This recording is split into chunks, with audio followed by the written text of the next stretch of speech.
Good evening and welcome back to Empty Cloud Monastery. My name is Bhante Suddhāso and we'll be looking at another discourse of the Buddha from the Anguttara Nikaya this time. So I'll start with paying homage to the Buddha and then we'll read through the discourse and I'll give some explanations and then I'll take any questions at the end. So we'll start with homage to the Buddha. Namo tassa bhagavato arahato samma sambuddhassa. Namo tassa bhagavato arahato samma sambuddhassa. Namo tassa bhagavato arahato samma sambuddhassa. Buddhang dhammang sanghang namassami.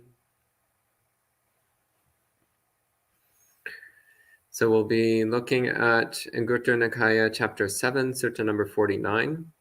So this was a sutta requested by someone watching the Dhamma talk this morning. So this is the Dutiyasaññā Sutta, which is the second discourse on perception, on saññā, in this particular chapter.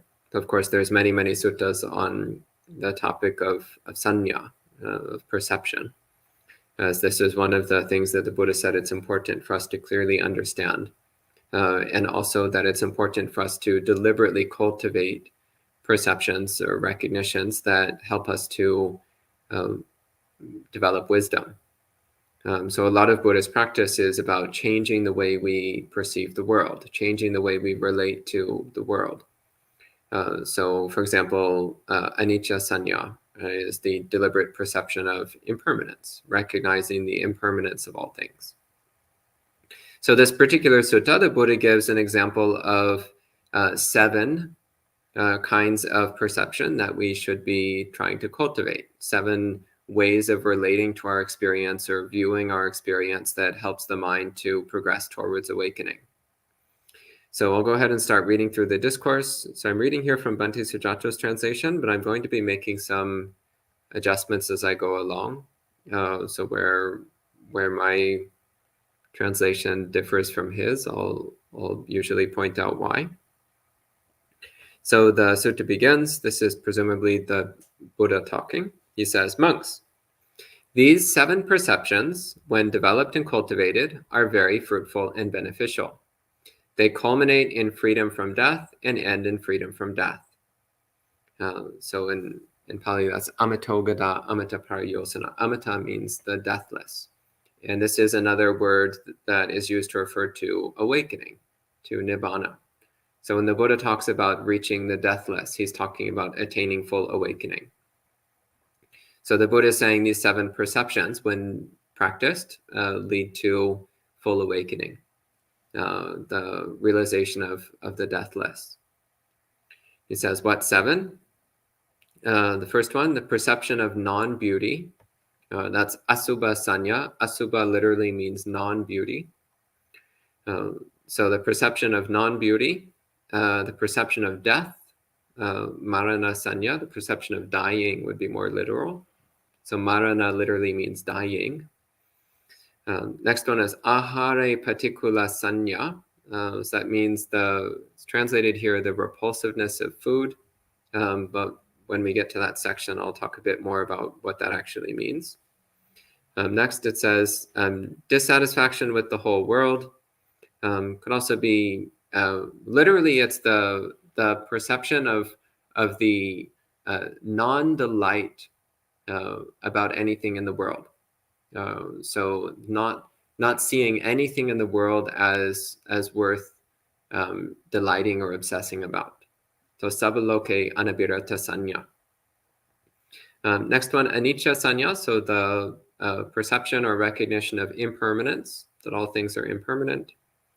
Then the 6th one on the list, anicca dukkha saññā. So that means perceiving the unsatisfactoriness of impermanent things. And the 7th and final perception in the list, dukkha anatta saññā. So perceiving the impersonal nature of all unsatisfying things. So the last 3 perceptions go together. So anicca saññā, anicca dukkha saññā, and dukkha anatta saññā. That's the 3 primary characteristics, anicca dukkha anatta, that all things are impermanent, unsatisfying, and impersonal. So then the Buddha gives a more detailed explanation of each of these 7. Then he says, when the perception of non-beauty is developed and cultivated, it is very fruitful and beneficial, culminating in the deathless and ending in the deathless. And he says, this is what was said, and why was it said? And the Buddha says, when a monk often dwells with a mind, it says here, reinforced with the perception of non-beauty, then the mind withdraws from sexuality. The mind shrinks away, turns away, and does not get drawn to sexuality. And the translation here says, either equanimity or revulsion becomes stabilized. So I'm a little bit uncomfortable with the translation here, revulsion. So the Pali word is patikula, which means more literally turning away or moving away. So going in the opposite direction. Revulsion is actually, the word revulsion literally means turning away. But the way we normally use the word revulsion in English is more like disgust or aversion or hatred, which is not what's meant by the word patikula. Patikula means turning away from, so being disinterested in. So it's not that we find sexuality revolting, it's just that when the mind is well trained, we just have no interest in it. The mind naturally turns away from it. And so the Buddha gives a metaphor. He says, it's like a chicken's feather or a scrap of sinew thrown in a fire. It shrivels up, shrinks, rolls up, and does not stretch out. So the way that, for example, if you hold a feather close to a fire, then the feather will curl back from the fire. So in the same way, then when the mind is well trained in the recognition of non-beauty, then the mind it loses interest in sexuality. So even if we're exposed to sexually enticing things, then the mind will have no interest. It will either remain equanimous in that it won't be affected at all, or it will actually avoid those kinds of stimuli because it recognizes that those stimuli are agitating. And for a mind which is not fully awakened, one might also recognize that if one pays too much attention to sexually enticing things, that might reignite the fires of desire in the mind. So for these reasons, the mind will turn away because it recognizes the danger in paying attention to things that might inflame our desires. So the Buddha then continues, he says, if a monk often meditates with the mind reinforced with the perception of non-beauty, but their mind is drawn towards sexuality, and it is not repulsed, then they should know my perception of non-beauty is undeveloped. I don't have any attainment higher than before. I have not attained a fruit of development. In this way, they are aware of the situation. So this here, the Buddha is saying that we should pay attention. Is our practice working? Are we actually transforming the mind in such a way that our defilements are becoming weaker or not? If we're recognizing that our defilements are still strong, that defilements are still overwhelming the mind, then that indicates that we need to put more effort into cultivating the appropriate practices to counteract those defilements. So if you're noticing the mind is still strongly inclining towards sexuality, then the practice then is to build up the perception of non-beauty. And I'll explain in a bit, once I've got to the end of this section, I'll explain that in a bit more detail. And the Buddha continues, he says, or one knows my perception of non-beauty is well developed. I have realized an attainment higher than before. I have attained a fruit of development. So this isn't the case of someone who their mind does withdraw from sexual stimuli. The mind is not enticed with or interested by sexually enticing things, but the mind naturally is either equanimous or disinterested, turns away from it. then you can know, okay, my practice is paying off. It's getting results. So the perception of non-beauty, so asubhasaññā in Pali, this needs to be explained in a bit more detail because it's often misunderstood. People sometimes think that asubhasaññā means to perceive things, and especially other people's bodies, as disgusting, as ugly. But that's actually not the point. The point here is to perceive it as non-beautiful. So neither as beautiful or as ugly, but to perceive it as neutral, as what it is. So recognizing that bodies are ultimately just dirt, water, heat, and air. They're just a conglomeration of natural components, not really any different from the dirt and the stones and the trees and the rivers and the clouds and everything else in nature. In the same way, this body is just a pile of natural components smashed together into something that we mistakenly perceive as enticing. But actually, there's nothing inherently beautiful about bodies, and there's also nothing inherently ugly about them. They're just a piece of nature. So this is what asubhasaññā is talking about. It's talking about cultivating a calm, peaceful recognition of the way bodies actually are. So bodies are just bits of nature. They're just natural components. So it's just bones and meat and blood and skin. It's just dirt, water, heat, and air. Like there's nothing either beautiful or ugly, and there's nothing inherently attractive about bodies. So when we train the mind in this way, then it naturally inclines towards equanimity, and sexual desire will naturally start to evaporate. So this kind of practice is especially of interest to Buddhist monastics and also to lay people who are practicing celibacy.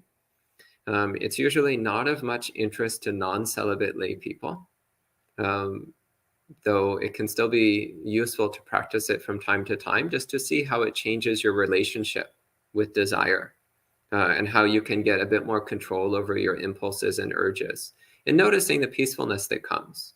So the cultivation of asubhasaññā, the recognition of non-beauty, if done correctly, it brings a deep peacefulness to the mind, which again is why it's important not to see it as cultivating disgust or repulsion or hatred for bodies. It's not about perceiving bodies as ugly or revolting, but rather it's about seeing things as they actually are.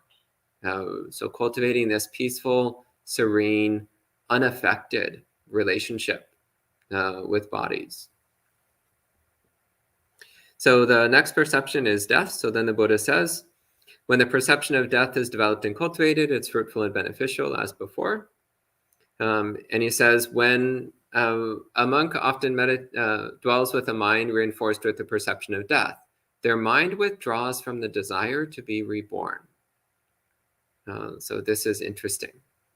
So desire to be reborn is how he's translating jivata nikantiya. So nikantiya is like liking or preference for, and jivita means life. So it's this wishing to live, wanting to be, and that's directly connected to self-identity, attachment to self.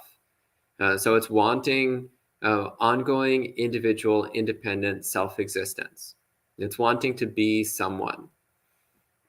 So when we pay attention to the reality of death, when we remind ourselves of the reality of death, then we recognize ultimately the futility of being anything at all. We recognize that any kind of life always ends in death. And the time between birth and death is full of confusion and pain. So when one starts to recognize the reality of the cycle of birth and death, then one's mind inclines towards awakening, towards freedom from the cycle of birth and death.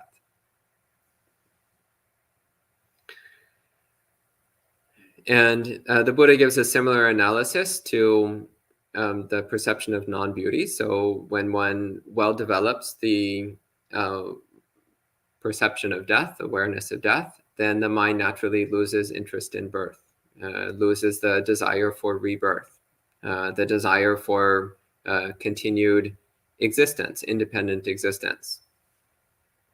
And note, this is not the same as wishing to die or wishing to cease existing.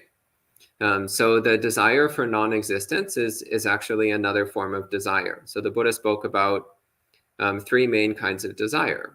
So kama tanha is a desire for sensuality. Bhava tanha is the desire to exist.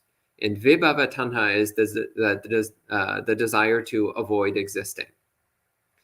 So here he's talking about how the perception of death can help to counteract the desire for existence, the desire to be reborn, the desire to live.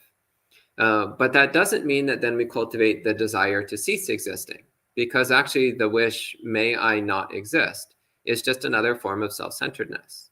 It's still based upon self-identity. It's still based upon the belief in independent self-existence.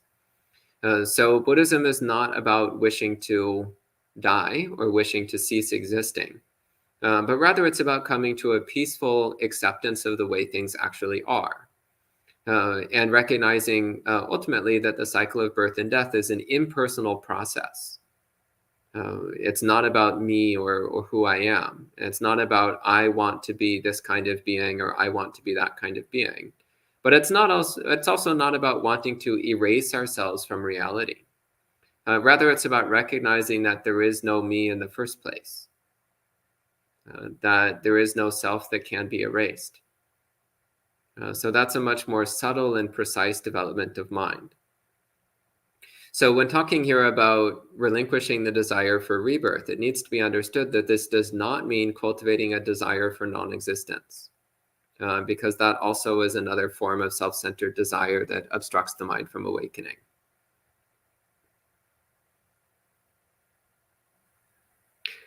So then the next one, so ahare patikula sanya, it's translated here as the perception of the repulsiveness of food. But I think it'd be more useful to speak about this as disinterest in food. So cultivating a mind that is uninterested in food, because we still need to use food to survive. So in the suttas, the Buddha gives a standard contemplation that we should do before eating. And in this monastery, as in many Theravada Buddhist monasteries, we recite this contemplation before lunch every day, reflecting that food is not for fun, not for pleasure, only for the nourishment and health of the body, and for sustaining our spiritual practice. So it's recognizing that food has a useful function in supporting our spiritual practice. But that's it. So instead of being like, ooh, chocolate cupcakes, I want some of those. Instead, we're just relating to food as, can this food maintain my health and support my practice? So we're relating to food as functional, specifically for the purpose of supporting our practice, and that's it. So this is what it's talking about. So cultivating disinterest in food. It doesn't mean that we view food as disgusting. For example, many years ago, I was talking to a monk who was describing a practice he was doing where he said he would look at food and he would imagine it as being the most disgusting things possible. So like he was looking at Nutella, which is, for those who don't know, it's this dark brown paste that you spread on bread. He was looking at it and imagining it was feces. And he was looking at like a jar of jam and imagining that it was congealed blood. And he was looking at bread and imagining it was ground up bones. And he said when he was doing this practice, then he started hating all the food. He saw it all as disgusting, and he didn't want any of it.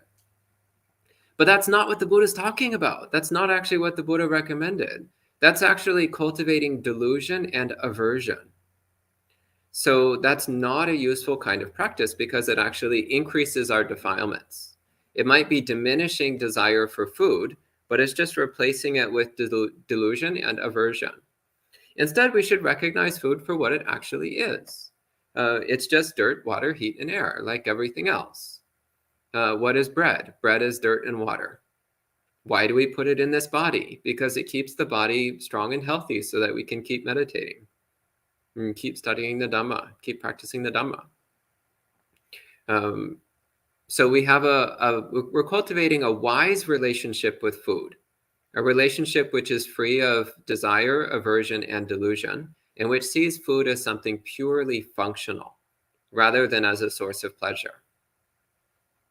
So this is what's meant by ahare patikula-saññā. So disinterest in food means we're not relating to food as a source of pleasure, but rather only as something which has a function in our spiritual life. And again, the Buddha gives a similar analysis to the previous ones, that if one is practicing this well, then one's mind will not incline towards obsession with flavor, towards obsession with it's here, it's in Pali, it's rasa tanha, which means craving for flavor. So we're not relating to food in terms of what is delicious or what is fun to eat, but rather we're relating to it purely in terms of its function and supporting our health of body and clarity of mind.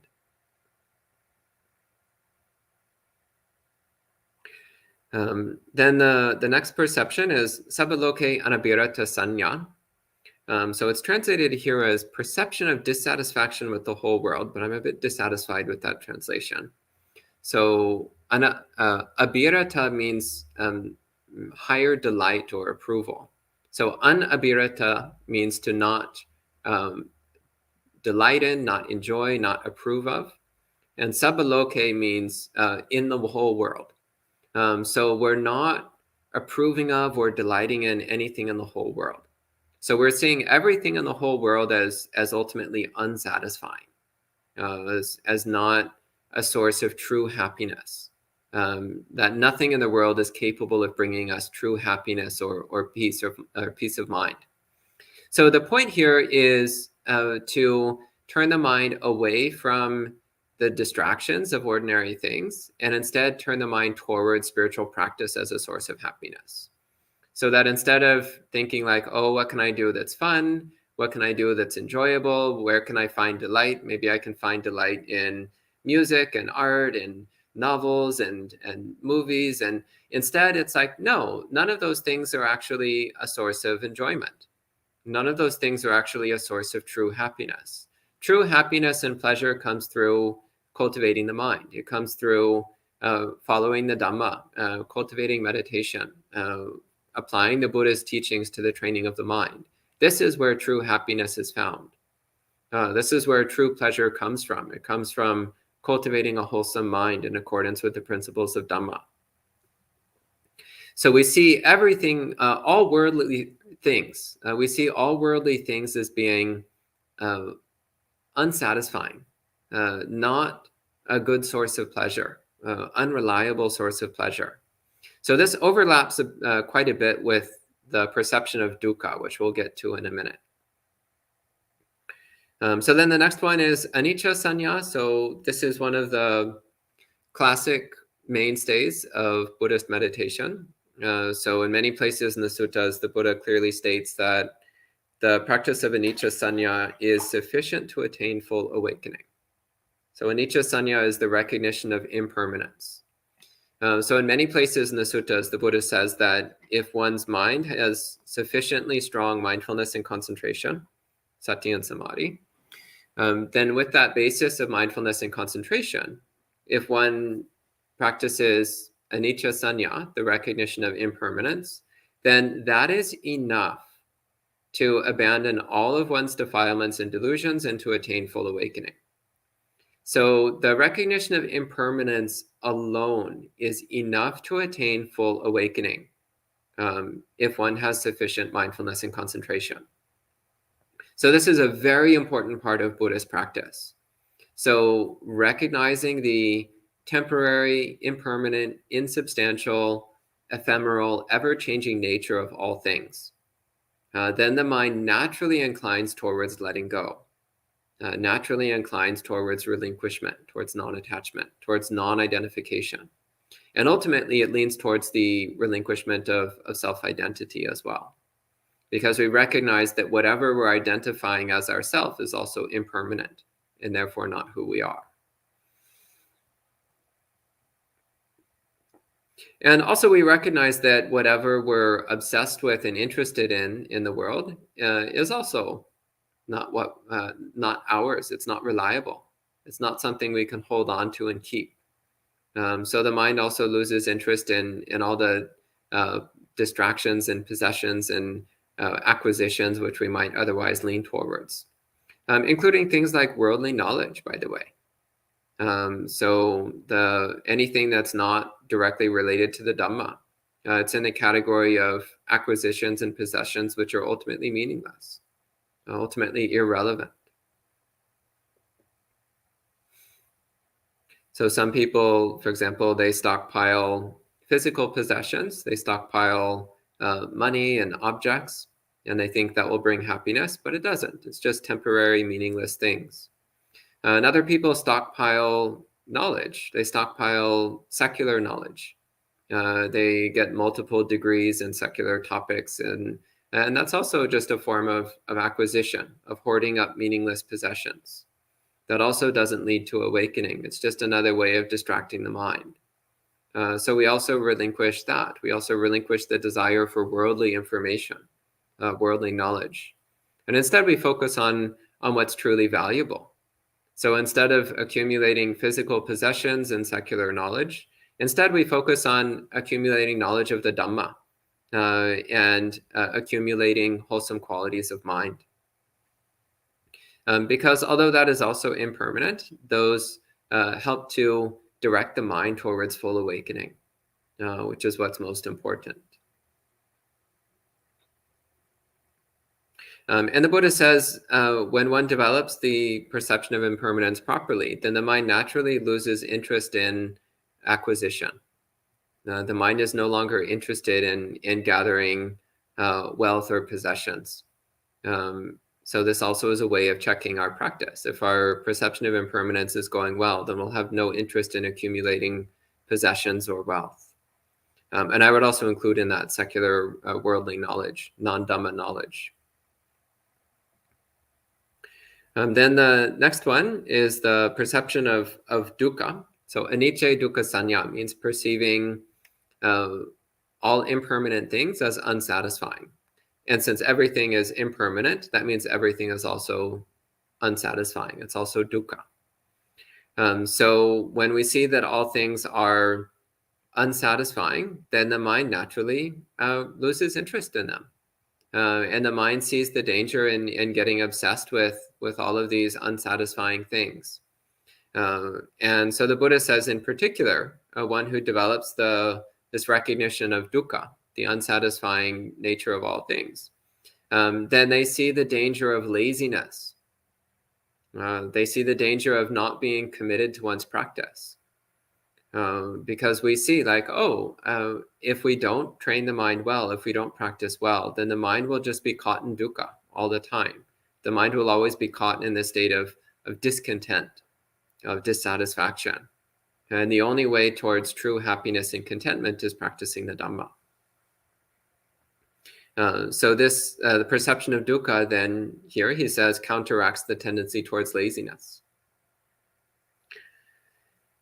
And then the final perception, which is the culmination of Buddhist practice, is the perception of non-self. So anattasaññā, recognizing all things as impersonal, not me, not mine, not who I am, not my true self. And here he's giving a sequence, anicca, dukkha, anatta. So here he's saying it's perceiving that which is unsatisfying as impersonal. So perceiving non-self in that which is dukkha. And everything is dukkha, so therefore everything is also anatta. Everything is impersonal. And again, the Buddha says that when we cultivate the perception of non-self, when we see everything as impersonal, then the mind lets go of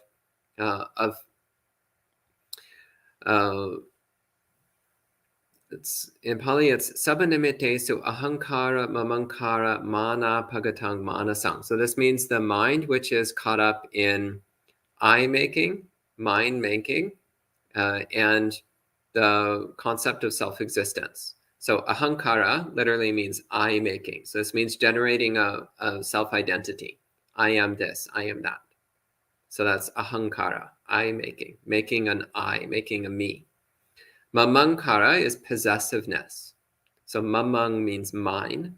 So mamankara means making mine, making a sense of possessiveness.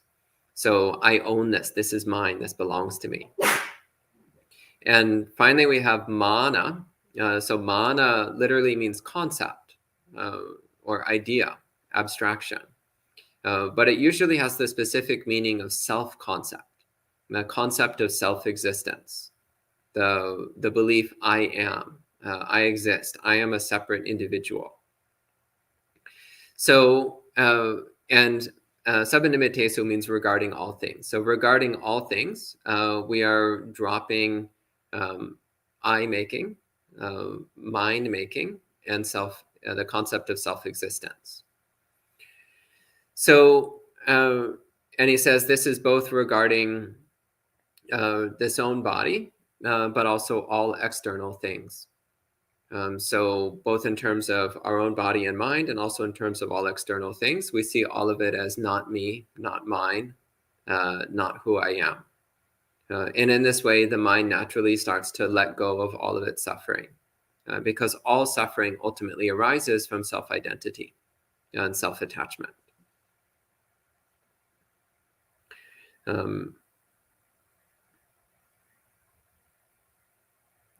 So that's the summary of the 7 perceptions. And again, the Buddha emphasizes that these 7 perceptions, when practiced well, naturally leads towards the deathless, towards the direct realization of nibbana and the attainment of full awakening.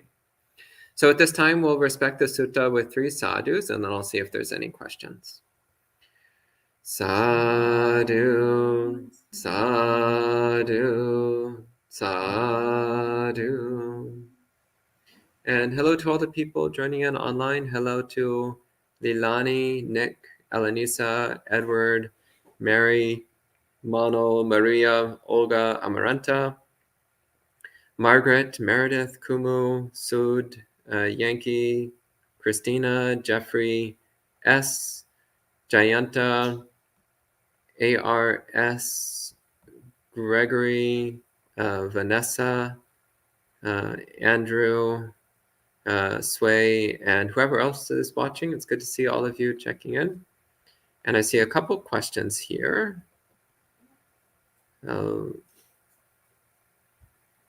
So S says, how to become not afraid of the death of the body? Well, there's a few things that help. First off, recognizing that the body is not you. So the body is just another temporary experience. So it's not you. So the death of the body is not your death. It's just the death of a body. So that's important. The other important thing to remember is that as long as you do good things and cultivate good actions, good karma, then good things will happen to you, whether in this life or in future lives. So we also don't need to fear death as long as we do a lot of good karma in this life. Then we know that when we die, we'll just experience more good things as the result of our good karma.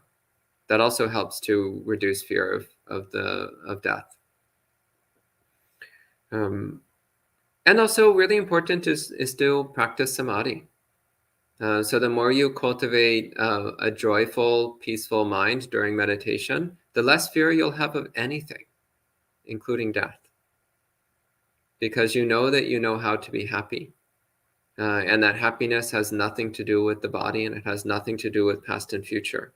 It only has to do with the training of the mind. So the more you develop a strong, stable meditation practice filled with peace and joy, then the less fear of death you'll have as well. So those are a few things you can do. And S says, is it accurate to say the less we try to beautify the body, the more equanimity we can get? I would rather say it the other way around. The more you practice equanimity, the less interested you are in beautifying the body. One of the things I actually quite enjoy about Buddhist monasteries is that in Buddhist monasteries, it's normal to come without makeup, without jewelry, without fancy clothes. So we just get used to being around people who just look natural. And we're also relating to each other, not in terms of physical beauty, but rather in terms of spiritual beauty. So when I look at other people, I'm not looking at their skin or their clothes or their hair or whatever. I'm looking at their heart. I'm looking at the beauty of their heart. I'm looking at their qualities of kindness, of patience, of generosity, of equanimity. And that's what's really beautiful. You can find people who, yeah, their body is not so nice to look at, but they're just delightful people, just overflowing with beautiful qualities of heart. And people like that are the kinds that we actually really like to be around. So I would say it's more the other way around. The more you cultivate equanimity, the more you build up your spiritual practice, just naturally, the less interested you'll be in physical beauty, both in terms of your own body and also in terms of other people's bodies. Okay, and Sud has several questions. Sud says, why is there such emphasis on letting sexual desire go? Well, because Buddhism is all about letting go of desire. Desire causes suffering, and we want to be happy. So in order to be happy, we need to let go of desire. And sexual desire is one kind of desire. It's actually a very strong kind of desire that really torments the mind. Just look at your mind. The next time your mind is overcome with sexual desire, how does it feel? Look at your mind. Is that a happy, joyful state? Or is that a painful, agitated, uncomfortable state? And if we're being honest, then we'll look at our mind and we'll see that actually when the mind is full of lust, it's not happy. It's actually really disturbed and agitated. It's not a pleasant experience. We're so focused on the pleasant experience that we're imagining having that we miss out on how much torment we're feeling while the mind is dominated by that lust. So naturally, if one is interested in a happy and peaceful mind, then one will also be interested in reducing sexual desire, as well as all other forms of desire. So again, for ordinary lay people, it's not emphasized very much because the Buddha was very practical. The Buddha knew that most ordinary lay people don't want to be celibate. So for ordinary lay people, the focus is on practicing generosity and keeping the 5 precepts and also doing some meditation and study when you have time. But not to worry about trying to get rid of all your desires in this life, because for ordinary non-celibate lay people, it's quite unrealistic to think you're going to get rid of all your desire in this life. But you form the aspiration for next life, or maybe later on in this life. And you work on all the other aspects of your practice, and eventually, whether later in this life or in a future life, you'll get around to eliminating sexuality as well. And Sud says, does one need to let go of sexual desire completely to attain jhana? Temporarily, yes. Like while you're meditating, then yes, you need to remove all desire from the mind in order to enter jhana. But you do not need to be celibate in order to attain jhana. But there's a reason why during meditation retreats, there's rules of celibacy for during the retreat. And that's because that letting go of that desire for at least a few days helps the mind to get better samadhi. So definitely while you're trying to build up a strong meditation practice, it's easier if you're not doing anything sexual. And then Sud says, can one attain jhana with 32 parts of the body meditation? It depends on what you mean by 32 parts of the body meditation.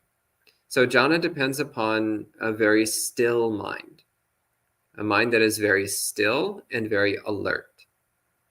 And so if you're focusing on some part of the body and that helps you to have a very still, alert mind, then yeah, you can enter jhana that way.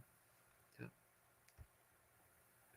But if you're moving the mind through the body or cycling through different parts of the body, then you will not get jhana because the mind will still be moving. And S says, to see food as only functional, is it first needed to stop distinguishing them from delicious and non-delicious? When we search for our favorite food, it's not just for function, more for addiction. I would actually say that at the beginning, just start by looking in terms of function. So relate to food in terms of nutrition, in terms of nutrients, in terms of what your body needs. But it's still okay if food is both nutritious and delicious. That's okay. You can eat it. You don't have to deliberately look for unappealing food. Like, it's actually okay in the beginning to start focusing on eating things which are nutritious, which support your body and mind, and then pay attention to how that feels. Pay attention to how you feel better when you eat healthy food, how you feel better when you relate to food in terms of nutrition rather than craving. And you'll notice your relationship with food starts to shift. And you'll start to perceive food in terms of nutrition and health and how it will affect your body and mind, rather than just about what's pleasant or unpleasant. So then gradually your perception will start shifting away from flavor and more towards nutrition. And that takes time. It doesn't happen automatically. And Vanessa says, sometimes I get very excited to eat, not because of the food itself, but from overwhelming gratitude of its source from nature, farmers, cooks who made the meal possible. Is this still okay? Yes, the cultivation of gratitude is a very important part of Buddhist practice. So in many suttas, the Buddha talks about developing gratitude as being part of our practice. So yes, actually, when eating food, cultivate gratitude for all the people who made it possible for you to have food to eat. So here at the monastery, where all the food is donated, our daily practice is to develop gratitude for the people who offered the food, the people who made the food, the people who helped prepare and serve the food here at the monastery, or if we're on alms round, the people who put food in our bowls. So building up gratitude for all the people who have brought food to us. That's also a way of training a wholesome mind. And the S says, also to give up food is a source of relieving anxiety and stress. You should be relieving anxiety and stress through meditation practice, through practicing mindfulness and equanimity. Then you won't need to use food for that purpose.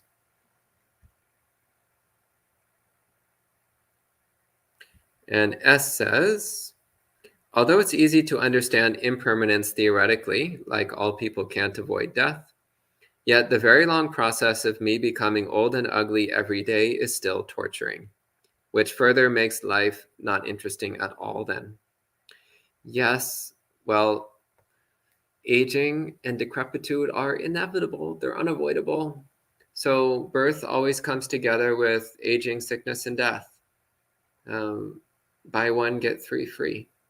It's unavoidable. So this is why we're not interested in birth, because birth leads to aging, sickness, and death. It leads to sorrow, pain, and despair. It's a complete losing streak, no matter what you do. So it's not worth it. Yeah, and pay attention. Pay attention to your own aging and decrepitude. It's good to remember these things. It's all downhill from here. It only gets worse. And then you get born again, and it's all downhill again. It's just one disastrous nightmare after another. This is samsara. It's just one disaster after another, one nightmare after another, over and over again, until eventually we get our stuff together and attain awakening.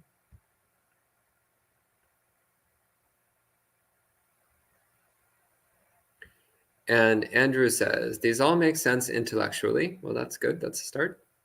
But in the moment of vipallasa here, I assume you mean mental distortion or delusion, it is difficult to adopt the correct saññā.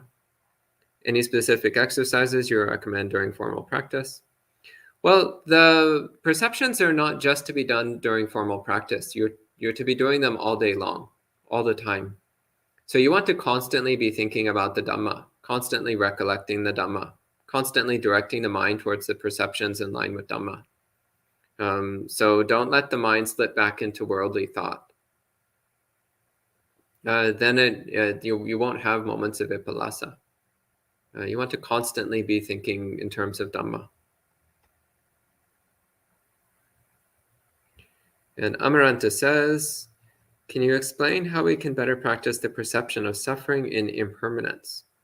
I thought about a moment when I almost died of COVID, but I was serene. Thought about a dead friend. So anicca dukkha saññā means perceiving impermanent things as unsatisfying. So an example of this is that if you have something that you really like, whether it's a physical object that you really like, or a memory that you like, or an ability that you like being able to do, or an idea or some knowledge that you like having, well, all of that is temporary. You're going to lose it. So if we're attached to something that we cannot hold on to, then that is painful because we inevitably lose it. So this is the most straightforward of understanding anicca dukkha saññā, which is whatever we seek pleasure in, we will lose that.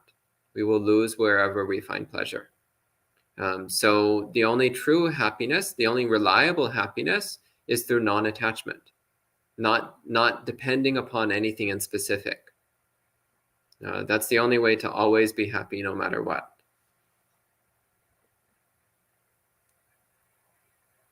And S says, as a follow-up question from what you mentioned about happiness, is it the same as jhana, euphoria?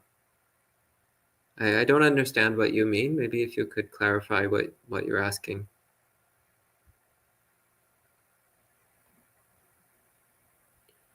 So Elenisa says, what is the definition of I, the one who has intention to engage in good or harmful behavior? Well, in Buddhism, we actually are starting by deliberately developing a wholesome self-identity. So thinking, I want to be a good person. I am committed to following the precepts and practicing generosity and practicing meditation because I want to be a better person. That's actually good. So it's using a wholesome self-identity to point the mind towards awakening, towards the eventual relinquishment of all self-identity. So we're using stepping stones. So from our normal self-identity, which is a mixture of good and bad things, random things, instead we start building a self-identity which is entirely focused on wholesome, entirely focused on goodness, entirely focused on wisdom. And that helps us move towards eventually letting go of all self-identity. But that wholesome self-identity is something we'll be keeping for quite a long time. Most of our Buddhist practice will be about that wholesome self-identity. And S says, I heard that some advanced meditators can use jhana euphoria as a source of food so they don't need to eat anymore. Is it real? Once they get jhana, can normal people also do that? So that's very rare.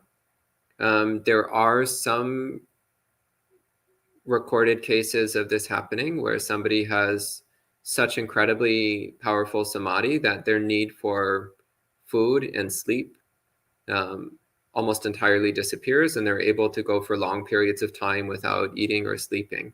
But it's very rare. So I wouldn't count on it happening. Most people still need to eat and sleep. So, and also, it's okay to eat when you need to eat. It's okay to sleep when you need to sleep. The Buddha also ate food. The Buddha also slept when it was necessary for his body. So although the Buddha could use his psychic powers to dominate the body so that he wouldn't need to do those things, he didn't. The Buddha accepted that this is the reality of the body and there's nothing wrong with that. So that's also our practice. When the body needs to eat, then we feed it. When the body needs to sleep, then we rest it. So be practical about it. But yeah, it is true. If your samadhi becomes very strong, then you might find, especially you don't need to sleep as much. That's very common. And you might also find you don't need to eat as much. That also sometimes happens.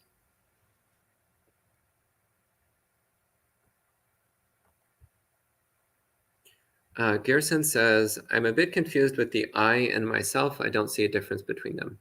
There's not really much difference. It's just The Buddha tended to speak an inclusive language to include several different ways that we might form a self-identity. I am this is me, this is mine, this is myself. I am in this is in me, this is about me. Like all these different ways that we relate to the world through the sense of self, the sense of I or me or mine or myself. It's not really important to clearly define the exact subtle differences between these different forms of self-identity.